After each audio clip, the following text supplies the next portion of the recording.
Hello there, and welcome to the CP7 podcast. My name's Palm. And I'm Andy. And together, we are Chrono Passion 7.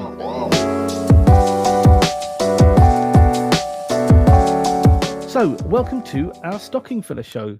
This isn't an official show, just more of a breakdown of our journey this year with the podcast. So, first of all, we'll go straight into a wristwatch check. Andy, what's on your wrist then? So it's a bit of a special wristwatch check now this time. So it's also our most worn watch, which is hard for me because, as many of the listeners probably know, I chop and change my watches a lot. So it's hard to have a most worn due to that. However, out of all of the watches and the longest standing in my collection at the moment would be the Zenith Mono Pusher. And it's also the watch which I am enjoying the most. So if you haven't seen that before or you haven't heard much about it, check out episode 9, where we had a trip to Zenith, and you'll hear a lot about that watch in that episode. And yeah, check out our Instagram, chrono_passion_7, and you see many pictures of all of our watches which we talk about as well. So Palm, over to you. What are you rocking today? So I am also wearing my most worn watch of the year, and that is my Omega Seamaster Professional 300 meters with the white dial and the black bezel. The Great White. It's a watch I wear, I guess, because living in London, you can't really wear anything too flashy. And it's just a nice looking watch, but flies under the radar. So that's what's on my wrist. So, Andy, what's today's show about then? So we want to just reflect on our year, on just how this all came about, how the podcast started, where it all began. Then we want to talk about some of our highlights, even though we've been going for, let's be honest, quite a short period of time, to like 4 months, right? So it's crazy. It blows my mind, honestly, when I reflect on the year, and we want to share that with you. It's quite amazing what we have achieved in such a short space of time. Then we want to talk about our top 3 watches, what we've actually physically tried on. So we've had interaction, we've felt, we've had a proper connection with these watches. So we believe we can really portray what those watches are about. Then the most interesting watch we have tried on this year, which is a tough one because we've tried so many crazy watches. Then the best dial we have seen and tried this year as well. Then to round up, we're going to pick our fails of the year, which watches we think failed this year. Only one each, otherwise it'd be a very long show. And this is just a bit of a stocking filler to put you on until we drop episode 10 next week. So look out for that. And then, yeah, we'll round up with future plans. And yeah, we hope you enjoy this extra little bonus episode. Okay, so first we're going to talk about how it all began, just from our own personal perspectives. For myself, I've always wanted to start a podcast, and so for me, I'm so glad that we did. Started off doing a bit of YouTube, got to know Andy through that journey. One day we thought, right, okay, let's do this. Should we do a podcast? Should we try something like that? Put a pin in it for a little while. Got invited to Geneva Watch Days, and I think that was the catalyst for this Chrono Passion 7 podcast. We came up with the name, we did all the logo. Once we realized what direction we were going in, we thought, okay, we could actually hopefully do something good with this and just add our own perspectives, speak with our own voices rather than listening to everyone else. So I'd say it's been a good few months. Is it 4 months? Well, it's not long, but it's long enough. And just the journey has been fun. It's been fun getting feedback from you guys, seeing how many listens we get and how that's been improving. Andy will go into all that. And it's just been a really good experience, something I'm glad I did. And I'm hoping you guys are liking the content, and I hope you can hear the passion we have, hence Chrono Passion 7. Yeah, it's all in the name, right? Just to add, obviously the story is very much what Pam said, so I don't need to add anything there. But just how it all came together, I guess very lucky, right? Everything aligned. And just to add a little more context, we knew we wanted to do something. We wanted to do something professional and deliver something to the highest quality we could. I think we had to find our niche where we know we could do that. And I'll be honest, I was maybe a little more reluctant on the podcast idea. And then as soon as we did the first episode, we're like, this is right. I love this. Like, I really love doing these shows. So it all just made sense. And we got the invite as press, and that was our wake-up call to just take this to the next level. And I really hope you can see that we aim to improve every single show we do. We spend hours planning and making sure we're giving you as much good information, quality information, but at the same time, having fun. And I hope that comes across. And number one for us is just the passion, right? We want to share our real passion for watches, no snobbery, no bias. It's just for the love of watches, and that's it. So I think that takes us then to our highlights. Yeah, so it's been an interesting 4 months, and there've been many highlights. But Andy, what are your top 3 highlights since we started doing this podcast? Oh, that's so I'm going to ask for a bit more context. 3 highlights is in the shows we have done, or just in the overall experiences we've had from being from the Passion 7. Your favorite moments and favorite, yeah, 3 favorite moments. Gosh, Geneva Watch Days, incredible, and there's probably a million various moments within Geneva Watch Days as a whole. The recent Red Bar / CP7 trip to Geneva with Jacob and Co, Urwerk and Zenith, and then Watch Pro Salon, which was absolutely fantastic as well. They're the highlights, but other highlights are just the good times we have doing these shows, and some of the laughs we have, what you don't always hear actually, because the bloopers can be quite funny sometimes. One day we will do a bloopers show, right? But that's me putting a weight on Palm because he's got to literally go through every show and find them, which sounds painful. No, I've deleted them all. That's not happening. Yeah, yeah. Sorry, I lost them. Yeah. No bloopers. Everything's perfect, right? This is first take. No retakes. Yeah, everything's a first take. But Pam, bounce it back to you. I'm sure it's going to be a similar answer, but maybe we can dig a little deeper. Yeah, pretty much spot on. Those 3. Those were the ones I was hoping you'd say, because they were mine as well. So it goes to show how in sync we are on this show. And the laughs are the bits you don't see. I remember the first show, just trying to do the intro. It was just all off the top of our head. And it was literally, it took us 5 minutes just to get the first hello there out there.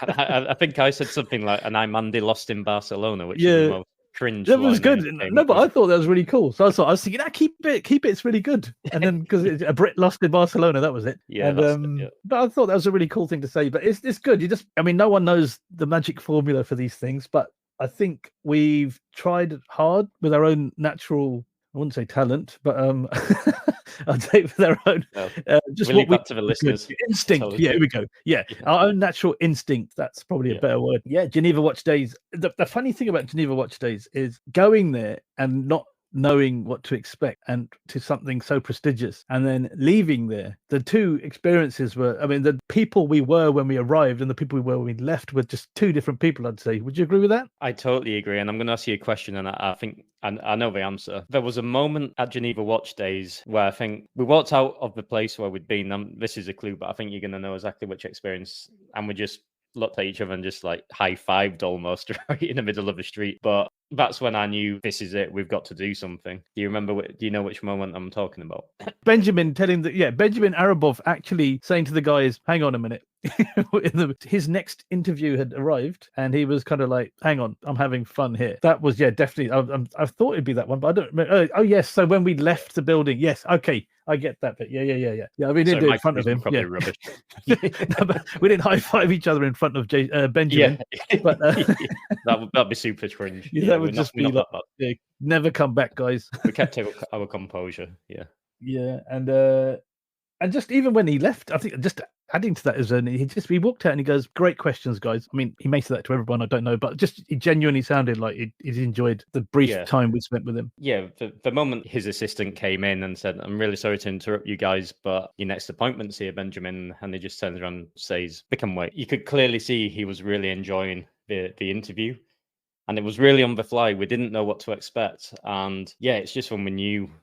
For me personally, that moment in time, and once we walked out of it was the end. We were going to the airport after that. It's when I realised, we can do this, and I still believe that. A long journey ahead, though, but a very enjoyable one, most importantly, right? Yeah, definitely. It's been enjoyable. Watch Pro was brilliant. The people we met, the brands we met were amazing. The people behind the brands as well. So you got the people, the watch people. You got the brands, you got the people behind the brands, and the watches. I mean, that's what we're there for. And it's been excellent. And we got such good feedback as well from the people we spoke to. And we had such a good time. And everything we did was genuine as well. We genuinely love. We'll talk about things we genuinely love. We won't talk about things just for the sake of it or just to keep someone happy. We always speak from the heart. And I think that's something that gets recognized as well, hopefully. But I do believe it does. Yeah, no, 100%. I think, when you get feedback from brands, it's quite amazing, right? when they've taken the time. They're extremely busy and they've taken the time to listen to the show, what you sent them from an interview or highlights about them. And the most recent email was very, very nice and certainly encouraging for us. So watch your space. There could be some exciting collaborations coming in the new year. Yeah, fingers crossed, hopefully. But we're just grateful for the feedback anyway. If it all falls into place, that will happen. And that's the aim. That's what we're aiming for. And I think we're going about it the right way. Okay, so let's get into our top 3 watches of the year. Watches we've tried on. These aren't just watches we've seen on Instagram or on the internet. These are the top 3 watches we've tried on this year. So, Andy, give us your top 3. Are they in a particular order or any order? No, it's too painful to put them in any particular order for me personally. As many of you may be aware, I've always been a huge fan of Jacob & Co. And that's why, again, going back to that moment at Geneva Watch Days was such a special moment for me. Like, I've just always looked at their watches and been blown away, especially by the Astronomia. And to finally wear that on many, 2 occasions now and over 3 appointments, I never thought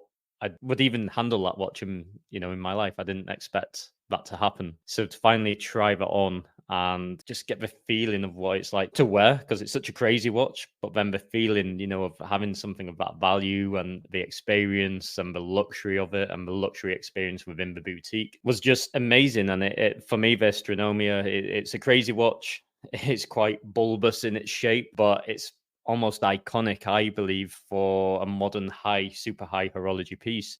And I really respect it. Will I ever own one day? Gosh, if CP7 goes, mega viral, I wish. But I do really respect those watches. So that's definitely one of the favorites I've tried this year, along with an equally impressive watch, which would be the Pernell Escape 2. I actually tried Mauricio's, who is the CEO of Pernell, and he had like a custom platinum piece with 2 tourbillon cages just absolutely covered in diamonds, and each one is painfully put.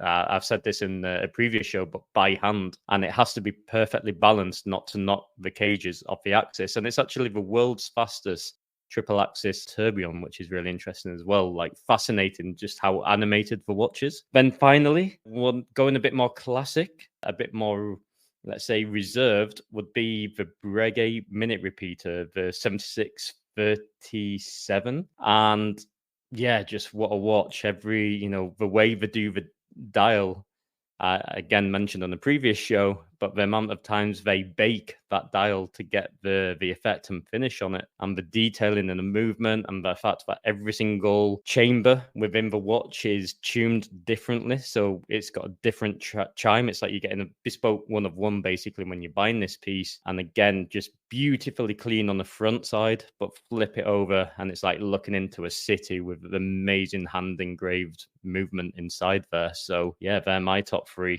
and I can talk a lot more about them, but again, Pam will kill me with editing time, so I'm not. This is a quick show, yeah. Right, okay, into my 3. Number 1, if you listen to our Geneva Watch Days episode, it had to be, this isn't in any particular order, but this is what I've written down, is the Moser Ventura concept with red gold with the van to black dial. That dial and the tourbillon, my God, it still is, it's just chilling how, like I said, time stands still when you look at that watch, and it just is my favorite. It could have come under the favorite dial category that we're going to talk about as well, but it won't, because it's such an all-round amazing watch. I think that would be definitely one of my favorites. The second would be the Yema Yachtingraph Tourbillon 75th anniversary watch, which is an interesting choice. I like the way the color scheme on it, the complications on it. It's got a tide timer, and it's got a tourbillon for under £10,000, which is a lot of money, but for what it is, it's absolutely amazing value. And it looks good. There's something about that. I've been thinking about it since Watch Pro when we went to see them. And that definitely was one of my favorites. And it's a lot of money, but I'd love to own one day, or something similar. But that was a big highlight for me. And the third one, just echoing Andy on the Pernell tip, the Pernell Escape Primo. But this one was in white, and it had one tourbillon spherion in it, obviously encrusted in precious stones. And it's the fastest triple axis tourbillon out there. as Andy said, with the cage rotating to keep optimum accuracy, which is what the tourbillon's for. The cage rotates every 8, 16, and 30 seconds. And it's an intelligent running watch as well. And it just looks really funky. It's white. It looks cool. You could dress it up. You could dress it down. It just is a really cool piece. Again, that's something that if we make it, I could possibly have a look at one. But I think that price range is a bit way out of any budget I'd ever have. But yeah, an absolutely amazing watch and definitely worth checking out on our Instagram. So that moves us on to the most interesting watch we've tried on this year. So Andy, what was that for you? So this was a challenging one when you came. So it was Pam who came up with this category. I'm like, gosh, I hate this one because it's not because I can't think of an interesting watch. It's because I can think of too many. Just a note to tell you, poor Andy, it's just because I'm always thinking about it. I'll just throw things that we haven't even planned 5 minutes before the show. He goes, we didn't plan that. I was like, oh no, what about this? And he's kind of like, okay, all right, hang on. But I think this was one of those moments. Okay, sorry, Andy. Yeah, quite possibly. No. We do it to each other, right? Every now and then. But for me, I think the Buffoon DB28 kind of blue. I just think it's awesome. I really liked the case shape. It almost reminded me of some kind of Star Trek watch. And I love the floating lugs, which is their custom design. They're the only brand, to my knowledge, doing that. And what's really nice is you pull the strap to fit the curvature of your wrist, the lugs start to curve around your wrist as well to a exact point, what makes it perfectly comfortable. And just the fact that it's all blued individually, each component of that case. So I think it's like 4 different pieces of the case are individually blued and then put back together and all match up perfectly. And also the dial. So incredible. I just think it's a beautiful piece. Not something you see every day. Is there far more complicated watches out there? Of course there is. But sometimes aesthetics can be just as pleasing as a complication. And for me, that just stood out to me. I think I was watching a reel what I did wearing that watch. I was just like, yeah, it looks... And I was wearing all white that day. It was summer, right, in Geneva. And I went for like some kind of safari outfit. And I was rocking that watch at the Buffoon. And I thought, yeah, this is cool. This has such a fresh, crisp look. And yeah, that's the most interesting out of many amazing watches. What are very interesting as well. But that's the one I picked on this occasion. But Palm, interested to see which you picked. I picked a watch from a brand that has only just come to my attention, and I'm glad it has. And this was at the Watch Pro Salon Live in London at the last month, I believe. And it's the Cyrus Clapis dice in lime. On the face of it, you could probably walk past the watch, but then when you stop and take a look at it, it's amazing. When you stop and talk about what it does, first it's skeletonized. It's got green and yellow color accents to it. And this is important now. You'll find out why, because it actually has a dual chronograph in it, one in yellow, one in green, to distinguish the color coding on each chrono is separate to distinguish which one is running. And just to see them both running at the same time, and just this amazing thing on this very modern looking watch with a carbon bezel, skeletonized, beautiful green colors, beautiful natural earthy colored green. And it was just something, again, for me, what catches my eye is just something different. What makes me excited to talk about watches is watches like this that just really catch the imagination. And the chrono pushers are either side, like ears on a head. I think that's how I described it in the show that we covered the Watch Pro on. And it is just perfectly sized. I'm not even sure the size, but I just remember trying it on my wrist, and it fitted so well around my wrist. I think it was 42 millimeters. I think it's large, but not too large. But that, for me, and I remember saying to Thibaut at Cyrus that I've never seen this before, and it's just such a cool watch. That, for me, would be the most interesting one I'd seen, because I'd never seen a double chrono like that before. Which moves us on to the best dialed watch we've tried on or seen this year. So, Andy, what was your favorite dial of the year?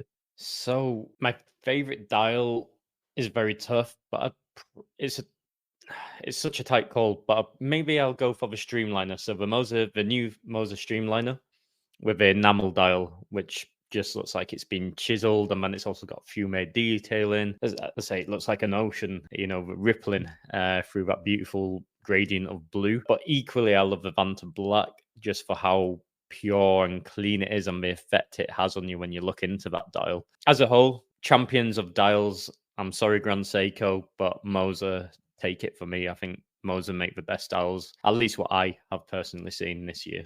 But Palm, how about yourself? Yeah, so for me, it was Gerald Charles. They did a sport grass watch and they called it their Wimbledon dial. So the reason I like this is it's in a green and it's supposed to represent, it's called grass. So it actually looks like the turf on a tennis court, hence the Wimbledon dial nickname. And I think we've both kind of chosen these textured enamely dials, which have different color schemes on them. If you even look on their site and you see they put it next to some tennis court turf, it does look exactly like that. And I just thought, to me, that's really stood out to me this year. There were other ones like the Seamaster Pro 75th anniversary with that blue dial, that light blue, dark blue, transformed different colors. But this one to me was much better than that. It really did stand out. And that is my favorite dial of the year, which I've seen in person. Excellent choice. Yeah, it just had that grassy texture to the dial, right? It was really, really, really cool. Yeah, some tough categories there. This one's probably an easier category. The biggest fail of the year. So, Palm, for you, which watch just was a flop for you this time? Well, flop, literally, because it's pretty so damn heavy. Titanium, but is the Rolex Deep Sea Challenge. No, I haven't seen this in person. This category, we don't have to have seen this one in person. We can have or not, but this one I haven't. 50 millimeters. It's in titanium, but it's just gigantic. I don't know who's going to wear this watch. It doesn't seem like a watch for an enthusiast who likes to wear their watches. It seems like something that a collector would put in their watch box or in a safe or something, just to say they've got it, rather than wear it on a night on the town, with a big 50 millimeter chunk of titanium on your wrist. I can see it being strapped to a submarine or a vehicle which goes down to the Mariana Trench on the outside, like they probably did to it, like the James Cameron Deep Sea as well. But I just, as a watch enthusiast and a wearer of watches, this to me was the biggest fail. What do you reckon, Andy? Yeah, I agree. I haven't tried one on, but the circumference which it takes from your wrist, just a bit ridiculous, really. And what's really also a very high price tag, and it's just going to be sat in the safe. And that, for me, is not what watch collecting is about. It's not what the passion is about for me. Just people. Well, this be worth a few quid, in speaking very Yorkshire, but this be worth, quite a lot of money in 10 to 20 years' time. And okay, that's nice, but buy the watch because you want to wear it and you want to enjoy it and make memories with it. That's what it is all about for me. So I totally agree. Quite a bit of a fail, I believe. And I guess that leads me to mine. And it's a watch what I have owned. And I'm really sorry to MB&F. I'm sorry, Matt Wilson, but it's the Mad One. It's the shortest lived watch in my watch collection ever. I think it lasted less than a week. Guys, it was so funny. He'd got it, and the next minute he'd blink, and it was gone. Yeah, I made a cool reel once I figured out how to manage to get it spin long enough to time it to some music on a reel. It actually did well, that reel. But other than that, it is just a Miyota movement upside down. And I don't know, there's only so much spinning you can do with it until it just gets a bit annoying. You'd be eating a meal and talking with somebody and it's just spinning there. And okay, if you want to draw attention and show off a little bit, but after a bit, just personally seeing it spinning there, the novelty wears off and it just feels a bit of a gimmick. However, I think it's a great thing. I'll say this again. I think it's a great thing what they did for true lovers of the brand. And let's face it, the true MB&Fs cost an awful lot of money. I completely support what he did. And I know many, many people love that watch. And I can see why. It's just for me, it just wasn't my style. But for me, it was a bit of a fail for me as a collector anyway. It failed in my collection, let's say that. And I think we both equally agree on the biggest release fail of the year. So not necessarily a failure as in the watch itself, but for myself and Palm, the Tudor FXD, just, in such a big build up, so much hype, and it's just like, here's a black FXD. It's just the most underwhelming release of the year. Yeah, it's a brilliant watch, amazing watch. It is the new Submariner, apparently, so people will stop asking for that. But the build-up around it and the hype, even after it, some of it was like, it was a bit like, huh, is that it? But there was also, like, this is the most amazing thing. Look, they've made a black version of this blue watch, which I guess the Black Bay 58, when they did it from black to blue, that kind of probably kicked up a similar hype. But I mean, it's a tough tool watch, a dive watch, a very good watch, very respected watch. But the build up around it, the marketing around it was just just marketing. Annoyed me. Yeah, it was annoying, wasting time. Don't forget the NATO strap. Oh yeah, and the different coloured NATO strap with a different colour stripe. It was amazing, a game changer. Yeah, exactly. Yeah, I mean, again, NATO strap. It's fixed lugs. It can only have a NATO strap, but the way they made out that was some massive design change, and it was just a different colour. Yeah, no, totally agree. So now we go to our future plans. What do we have up our sleeve? What have we got up our sleeve? I don't know. That's a good question. We keep doing what we're doing. We hope you like it, and we'll do it, and we aspire to get better with each show. We do need a plan. I'd say, what do you think about the platform? What do you think about a website or something, Andy? Because IG can be a bit of a challenge. Instagram can be a bit of a challenge in putting show notes on. You can spend ages doing the description, laying out all the watches which are in each picture, and then Instagram thinks you're, selling fake watches or something. It goes against their policy and it disappears. So definitely, we already have the domain. The website will come. It is definitely what I'd say is phase 2 of Chrono Passion 7. We have an integrated web player where we host for podcasts from a dedicated player. And as you're listening, you'll have a different experience because you'll have the pictures popping up along with the audio when it's cued to come to that watch. So it'd be a bit more of a visual experience for you as well, without having to jump between.